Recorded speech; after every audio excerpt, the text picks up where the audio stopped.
Hi, everyone. Thank you for joining tonight. I must start by apologizing for not being here. Um, I had made the commitment to be here tonight. However, a work conflict came up after the fact, and as a result, I'm not able to join tonight. Nevertheless, I would still, I will hope the objective is met by recording and continue to sharing knowledge about change management. Okay. So tonight is lesson three or third week at it. And what I want you to get from tonight is kind of talk a bit about organization, change management, give you an idea how to come up with your initial draft and where you should be, and what you should be thinking about and where you should be thinking. Creating change plan. So my objective is to show you sample plans, talk about what is a change plan, and at the end of it all, you should be able to create your own change plans. Also, give you an insight of change management and project management and how they integrate. I was hoping to kind of talk through some interview prep questions.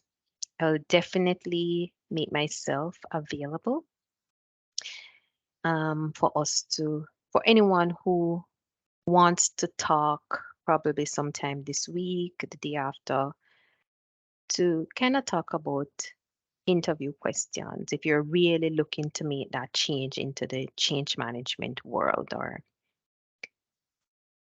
stuff like that, right? I know initially I had talked about my career journey and I had challenged someone to let's speak about some of the things that we've discussed over the last couple of weeks. Am I doing something similar and how can we make that transition? So I'll make myself available in person tonight. The goal is just to speak about the first three bullet points. All right. So before we even head into talking about plans, one of the things I thought about and I needed to bring up tonight is establishing relationships on projects. So on a project team, you will have different resources, people come in and out depending on when they're needed on a project. But these roles that I've highlighted tonight, I do believe as a change practitioner, you need to establish relationships with them, keep them as your close partners. In most cases, they're owner of relationships with end users, owners of information, right? And you really need to work hand in hand with these key roles. Your sponsor, number one, right? Business lead, BAs, business analyst, that is, process architect, SME, the subject matter expert, IT business partner. The IT business partner might be a new role that you guys haven't really heard about, but in my experience with working with an IT business partner, they tend to be the person who owns the relationship between the business and IT, right? They tend to speak both the technical language and the business language, quite similar to the role of a BA, right? So, depending on the organization that you're in, I guess these roles might show up differently, but I recommend that as a practitioner, you really need to establish positive interaction with these roles on a project. All right. And we'll just transition to talk about change strategy. Now, what I have here is change strategy on a page, which I believe is a good tool to talk to senior management because I don't want to see, a strategy with 20 pages. Um, but depending on the leader, they like short, concise, to the point, right? So concise and clear to the point kind of information. Now, last week we looked at change readiness, we look at impact assessment, assessing our sponsor. So we've looked at the tools that gave us, early information to kind of understand what are we trying to achieve, getting high level information on the impacts of the initiative. The readiness let us know where are we so we can know what kind of actions we need to put in place to move forward. So you're going to use this tool to speak to your leader to say, all right, we have done our groundwork. This is what we've found out, and this is how we're going to approach the change ahead, right?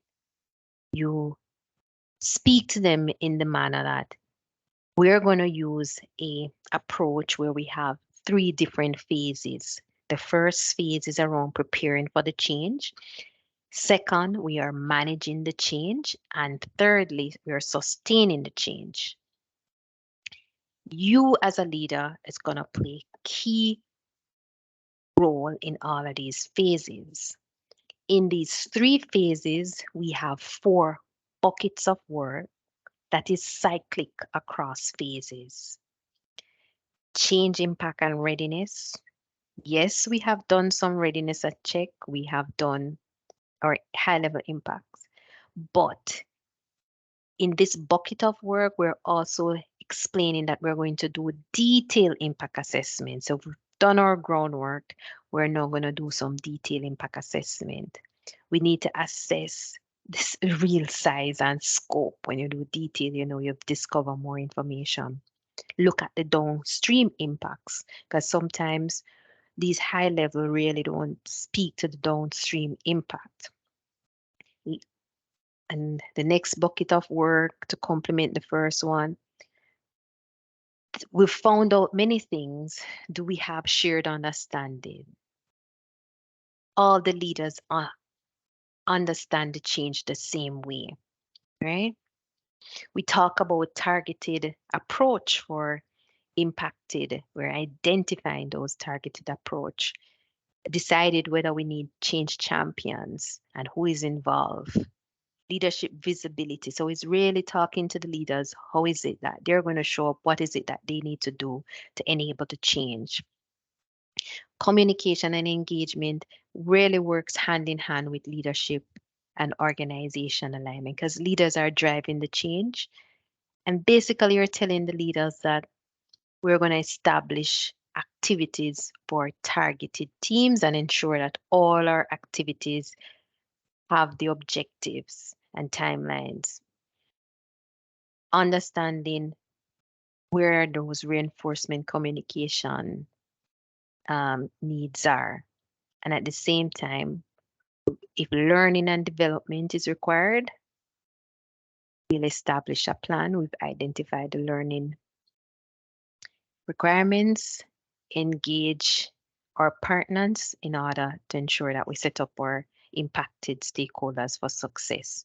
And at the bottom of this diagram, you see we have change resistance management.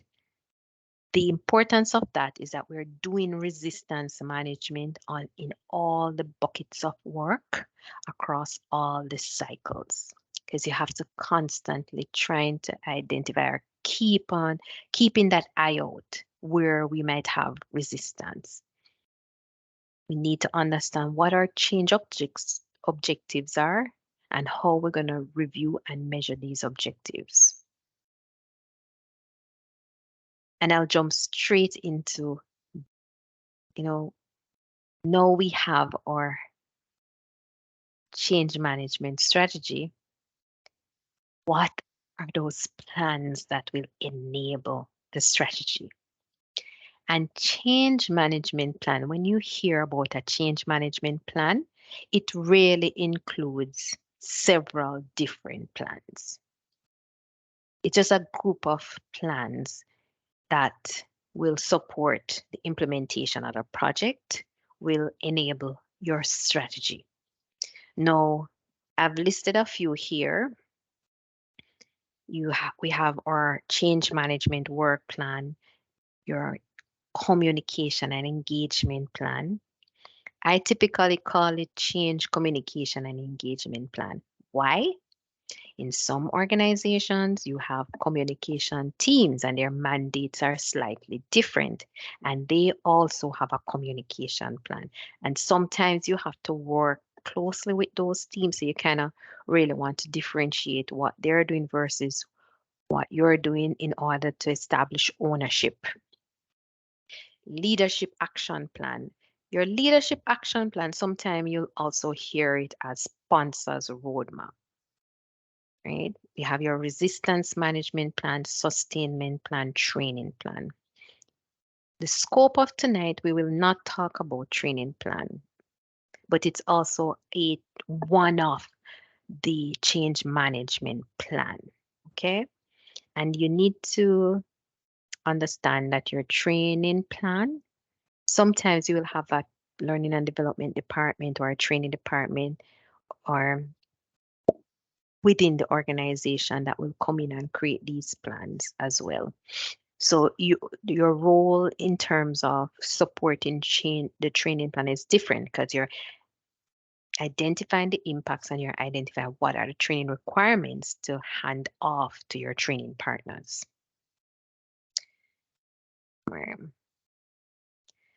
No, with that said, we have a checklist for change management plan. In your change management planning, these are a few things that you just need to know. Have I done these things? Have I identified the project results and outcome? You've read the charter, right? You need to read your project charter. And if you're lucky enough, if the project have a business case, that's good to read as well. No, have I selected and applied a systematic approach? Yes, no. I say that in some companies, they're building out their what is called our change management center of excellence. If you are lucky enough to be hired in a company that has an established center of excellence for change, this is really good because they'll have a number of templates to kind of help you with that systematic approach. But in other cases, you'll work with your team to build out the right change approach to help with that implementation. You need to ask the question, yourself the question, do you have enough resources, right, to help with the change management program or initiative? Have I assessed the readiness? Have I identified the risk, right? Have you engaged the project team to explain why and how change should be effectively managed? Because these are some of your roles. You need to explain to your project team what is it that you're there to do and how you're going to support the change. Develop the necessary change plans, right? So have you drafted that working plan, that communication plan, that leadership action plan, your training plan, your sustainment plan? You draft them, develop them so it can actually guide your thought process in terms of what to do next.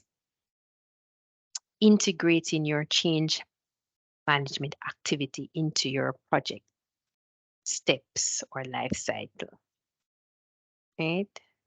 So if you're lucky enough to be a part of a company that has an EPMO or PMO, they will have established gating processes and you will know exactly where your different deliverables should be present, right?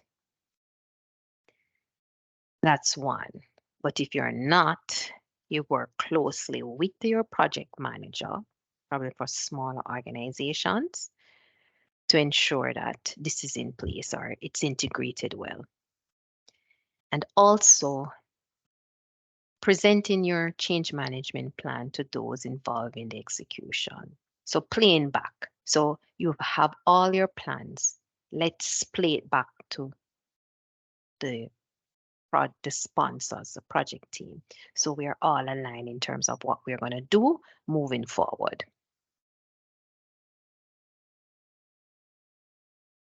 All right. So what I'm going to do is to switch and show you some sample plans, right? And I'll start by, so what you're seeing now is the change management working plan, but let's end with that. The first one of the plan, it's your communication and engagement plan.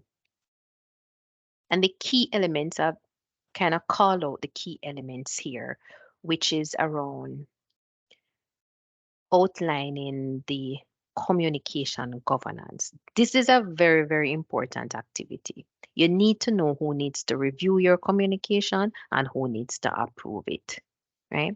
From the get-go. Each piece of material that you're built, who needs to review it, who needs to approve it before a broader or wider group can see it.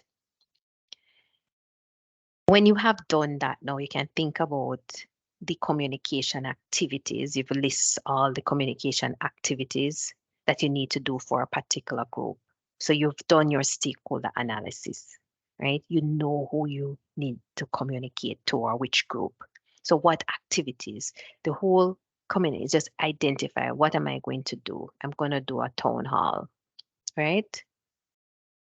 Or I'm going to do an engagement session, explaining the why, talking about the project itself. So a project information session, that's an activity. You need to understand, okay, you're doing a project information session. Which teams are you talking? Is it the entire organization? Is it just a department? Is it just a team? Right? What's the size of the organization? Because you have to think about if your activities are effective or not. The category really represent, am I doing this early on, during, or after, right? So as a project team or a change team, you can list different types of category of communication activities. The objective, of course, is why are we doing it? Because the objective is really, you need to, it helps you to assess whether or not did we meet our objectives or we set out to do this based on the objective of the activity. Did we achieve it? What are the trigger points for this particular communication? And your trigger points can be proactive or reactive. Key messages is just jotting down some of the things. All right, in these activities, these are the high level things that I want to talk about. I want to talk about why. I want to talk about who. I want to talk about what. I want to talk about timelines. Those are your key messages. And you can build out on the key messages. What's the channel? Is it a town hall? Is it a face-to-face town hall? Is it a virtual, right? Am I doing a video communication and just sending it to the teams? How often, timeline and cadence, how often will we doing it and when will we start? And who is the appropriate sender of this particular communication? So communication and engagement plan is very, very important in any initiative, right? Change initiative. People like to talk and being engaged. and to hear about why things are happening. So that's key to connecting with the impacted stakeholders. I've added budget here, and the reason being in my communication why I put budget is because sometimes you're recommending activities that maybe your internal folks are not able to contribute to. Maybe you want to do a media kind of communication activities and you have to pay to do that kind of activity. Maybe you need to print some pamphlets and you have to pay, right? Because I've been in a situation where I want to, I've suggested something, not necessarily, but as a team, we've come up with a particular communication activity and we did not have the budget to execute on it. Right? So just be mindful of the activities. If we're suggesting activity to question the team, is it something that can be carried out by our internal teams that we have on the project currently? Another template that I wanted to show you is around the resistance management plan. And as you can see, I have, you try to identify the stakeholder groups, the leaders of the particular group, the anticipated resistance point, the special tactics. Is there any incentive consequences, if the person do it or don't do it, or the teams, and responsibility, who is responsible for executing on the tactic. And this particular template matches the early identification of resistance. So in the early stages of your project, you can conduct a resistance identification workshop where we've we've looked at the change impacts, right? We've identified them. We've done our change impact assessment. This is what we know going in. What are those possible resistance we might face right, from those teams based on where we're trying to go and the information that we know today? So that's what your not impact, change resistance workshop would look like. And those are the questions you'd ask. And then no, it turns into a living document of you observing particular resistance and noting, you know, the resistance, working with the team to come up with a tactic. But really and truly, most times your tactics either translate into an engagement and communication activity or a learning and development kind of activity. So we'll talk through them, identify these resistance or barrier point, talk about the tactics, but if you look at the tactics, it's really going to drive your communication plan or engagement plan, leadership action plan, your training and development plan. The tactics will find themselves in those plans as well. Another plan that I wanted to show you is the leadership action plan. So your leadership action plan is a subset of your communication and engagement plan, and also additional activities. So basically what you are trying to achieve here is to pull out those 5 or 10 activities that your senior leadership is expected to do. They are very busy people.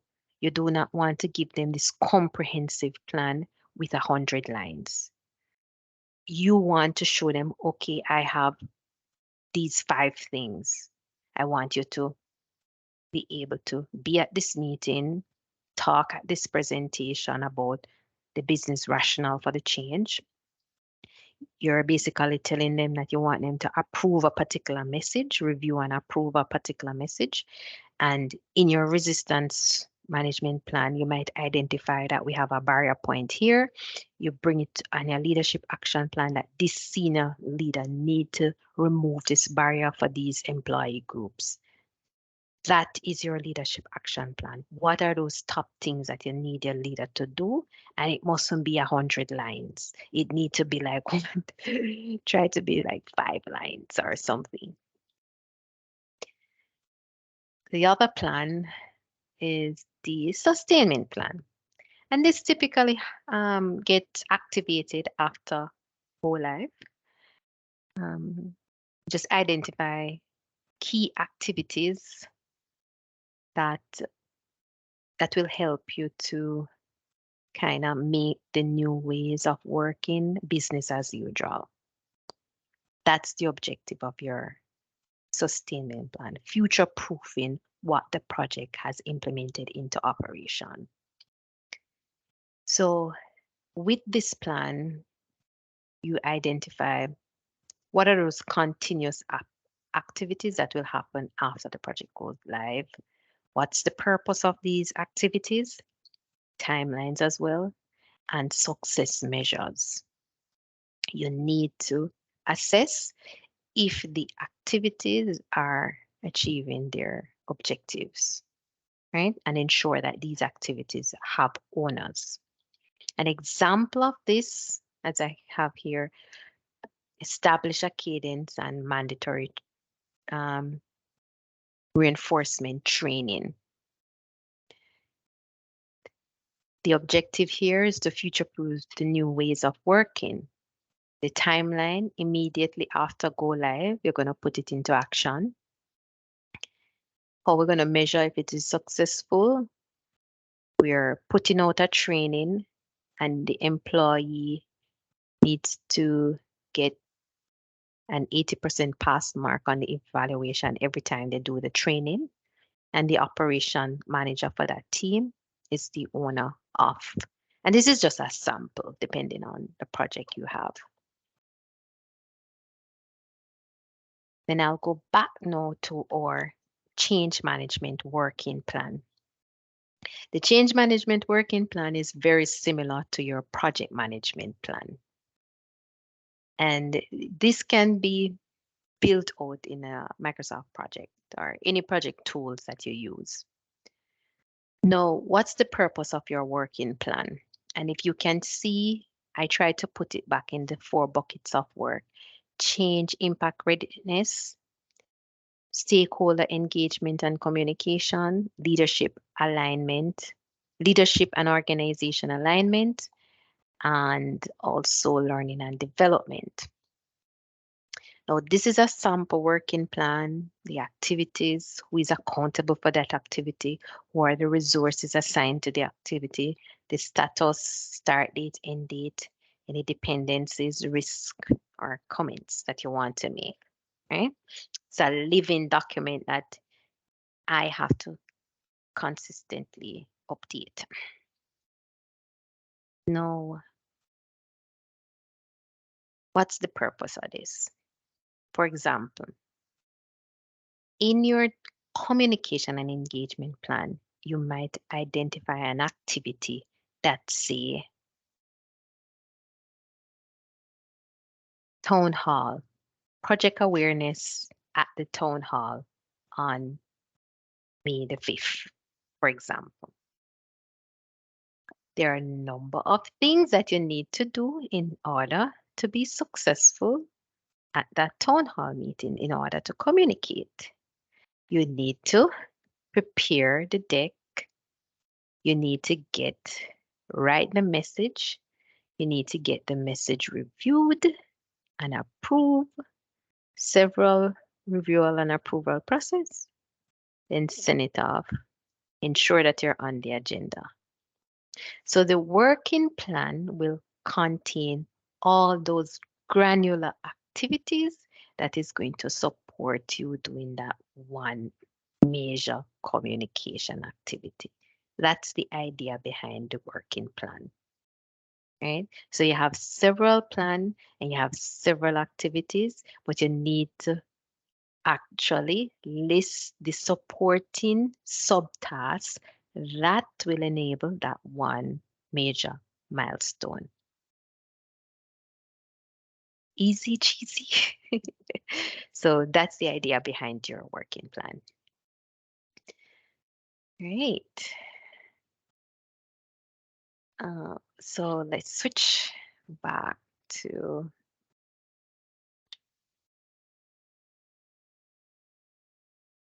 okay, we spoke about sustainment planning and an example of the plan itself.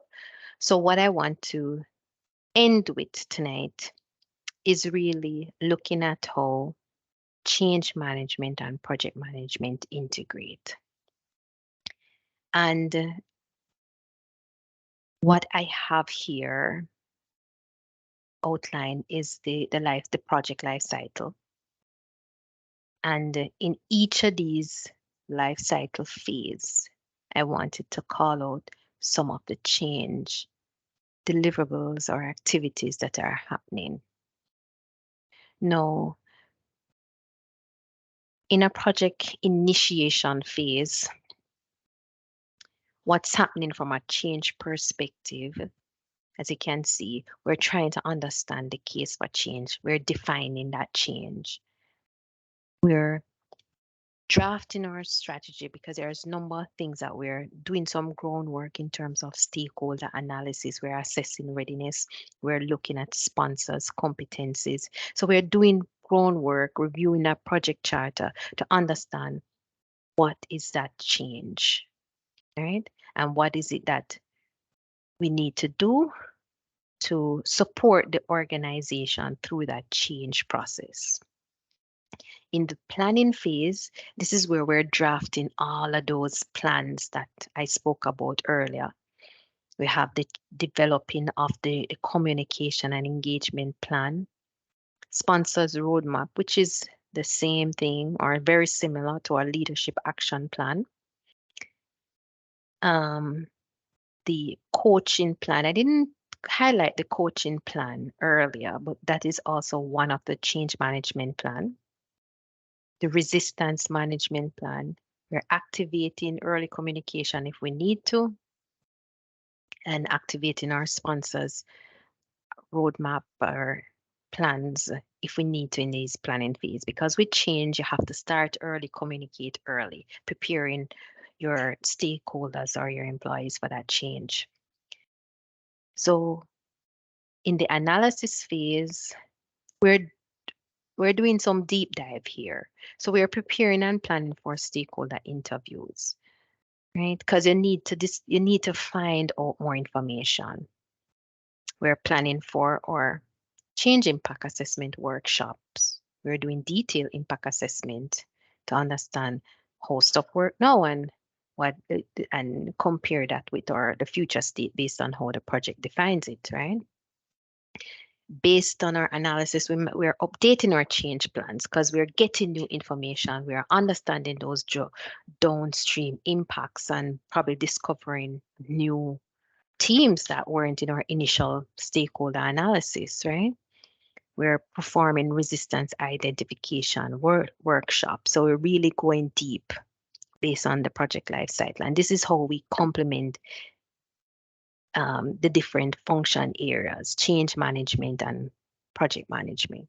In the design phase, what's happening with the change team is that we're updating our change impact assessment because they're designing and might discover new things that things can't work how they initially planned to implement it. We're implementing our communication plan at the same time, implementing all of those plans that we've defined based on how the design phase is going for the project. We're defining training requirements because from the design, we'll understand the training requirements even better. And at the same time, we're ensuring that a training plan is in place. In the testing phase, gathering feedback. How is it that we need to update the initial information that we've find? We're updating our communication plan based on testing. Is there anything new that needs to be communicated? Deployment now, the big go live, right?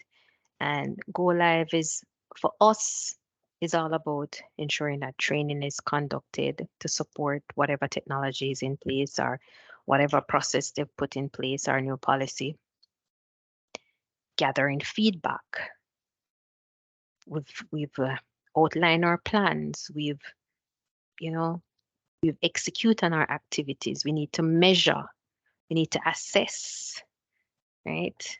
Whether everything that we put in place is actually working, right? We have to assess school life readiness in the deployment phase. Are we actually ready for that change to be implemented? Define corrective action if anything goes differently from what we've expected. Celebrate success, right? And also constantly doing those reviews. The maintenance phase is activating our sustainment plan. What was the what were some of those activities that we've identified? We ensure that we've activated it and also conduct assessment to ensure that what we've put in place is working and do lessons learned, close out, move to the next project. So this is how these different functional areas can work together to enable change within an organization.